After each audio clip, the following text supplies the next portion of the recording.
আজ থেকেই ফের বৃষ্টি জেলায় জেলায়, চড়বে তাপমাত্রাও। আবহাওয়ার নতুন আপডেট দিল আবহাওয়া দপ্তর। আজ থেকে আবারও রাজ্যের একাধিক জেলায় বৃষ্টির সম্ভাবনার কথা জানিয়েছে আলিপুর আবহাওয়া দপ্তর। সেই সঙ্গে আগামী ৪৮ ঘন্টায় রাজ্যের একাধিক জেলায় চড়তে পারে তাপমাত্রার পারদ। সব মিলিয়ে আগামী কয়েকদিন কেমন থাকবে গোটা রাজ্যের আবহাওয়া, তা নিয়েই রইল আজকের আবহাওয়ার আপডেট। এই বিষয়ে বিস্তারিত খবর জানিয়ে দেব ভিডিওতে, তাই অবশ্যই ভিডিওটি শেষ পর্যন্ত দেখবেন এবং আপনি আপনার জেলার নাম ভিডিওর কমেন্ট বক্সে কমেন্ট করে আমাদের জানিয়ে দেবেন। আপনার জেলার নতুন কোনো খবর বেরিয়ে এলে আমরা আপনাকে জানিয়ে দেব। একটা ছোট্ট অনুরোধ আপনার কাছে, ভিডিওটিতে একটি লাইক করবেন এবং আপনি এই চ্যানেলটিতে নতুন হলে চ্যানেলটিকে সাবস্ক্রাইব করে পাশের বেল বাটনটি বাজিয়ে দেবেন পরবর্তী খবরগুলো সবার আগে দেখার জন্য। দক্ষিণবঙ্গের জেলাগুলিতে আপাতত শুষ্ক আবহাওয়া বজায় থাকবে। অন্তত আগামী দিন কয়েক দক্ষিণবঙ্গের কোনো জেলায় বৃষ্টির সম্ভাবনা নেই। তবে বেশ কয়েকটি জেলায় থাকবে কুয়াশার দাপট। আবহাওয়া দপ্তর সূত্রে জানা গিয়েছে, আগামী ৪৮ ঘন্টায় দক্ষিণবঙ্গের জেলাগুলিতে ২ থেকে ৩ ডিগ্রি পর্যন্ত তাপমাত্রা বেড়ে যেতে পারে। মার্চ মাসের শুরু থেকেই তাপমাত্রার পারদ আরও চড়তে শুরু করবে। শহর কলকাতাতেও মনোরম আবহাওয়া।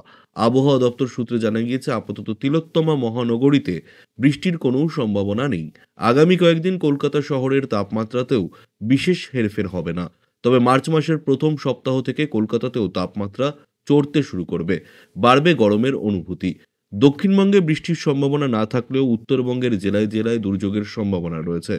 আজ উত্তরবঙ্গের ২ পার্বত্য জেলা দার্জিলিং এবং কালিম্পংয়ে বৃষ্টি হতে পারে। সেই সঙ্গে দার্জিলিংয়ের কোনো কোনো জায়গায় তুষারপাতেরও সম্ভাবনার কথা জানিয়েছে আবহাওয়া দপ্তর।